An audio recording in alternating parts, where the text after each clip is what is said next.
গত 20/9/2025 তারিখের অনাকাঙ্ক্ষিত ঘটনার বিষয়ে দ্রুততম সময়ে যথাযথ প্রক্রিয়ার মাধ্যমে দোষীদের দৃষ্টান্তমূলক শাস্তি প্রদানের ব্যবস্থা গ্রহণ করবেন। উপাচার্য মহোদয়ের মৌখিক প্রতিশ্রুতির প্রেক্ষিতে এবং রাষ্ট্র নির্বাচনের কার্যক্রম স্বাভাবিক এবং গতিশীল রাখার স্বার্থে জাতীয়তাবাদী শিক্ষক ফোরাম চলমান আন্দোলন কর্মসূচি আগামীকাল 26/9/2025 তারিখ থেকে আপাতত স্থগিত ঘোষণা করছে।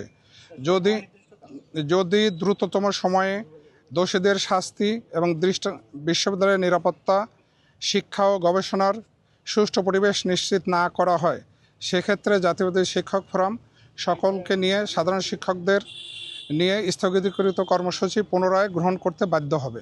আজকে শিক্ষক ফোরামের যারা নেতৃবৃন্দ তারা দেখা করতে এসেছিলেন, তাদের সাথেও খোলামেলা আলাপ হয়েছে। তারা ফোরামে বসে সিদ্ধান্ত নেবেন যে এখন যে অচলাবস্থাটা চলছে সেইটার ব্যাপারে তারা কি সিদ্ধান্ত নেবেন। তো আমরা প্রত্যাশা করছি যে একটা ভালো ডিসিশনই আসবে।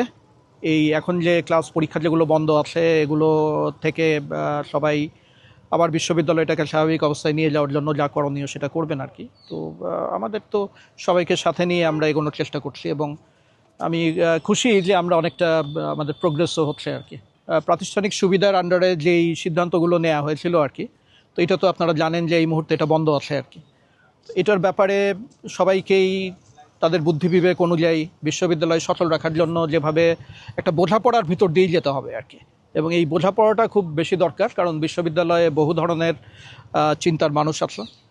সবার চিন্তার একটা যদি সম্মিলিত একটা প্রয়াস থাকে সবার চিন্তা নিয়ে, তাহলে এইটা সমাধান করাটা আমার ধারণা যে একটা সুসমাধানই আসবে আর কি, একটা যৌক্তিক। এবং রাকসু করার জন্য যা যা করার সমস্ত কাজ হচ্ছে। আমাদের ব্যালট বাক্স চলে এসছে, আমাদের ব্যালট পেপারগুলো সব চলে এসছে। তার মানে যাবতীয় যে প্রস্তুতি সেই প্রস্তুতি আমাদের আছে এবং 16 তারিখকে সামনে রেখে মধ্যে কিছুটা সময় পাওয়া গেছে। এই সময়ের ভিতরে আমরা সমস্ত সমস্যার সমাধান করে ফেলার চেষ্টা করছি আর কি। তো আমরা তো খুবই পজিটিভ আর কি পুরো ব্যাপারটা নিয়ে আর কি। আর সামনে কি আসবে না আসবে আমরা কেউ জ্যোতিষী না যে এখানে বসে আমরা বলে দেবো যে সামনে এটা হবে এটা হবে না, এটা সামনেই আমরা দেখবো আর কি। তবে সব ধরনের প্রয়াস চলছে এবং আমরা খুবই আশাবাদী যে একটা ভালো ফলাফল আমরা সবাই পাবো আর কি।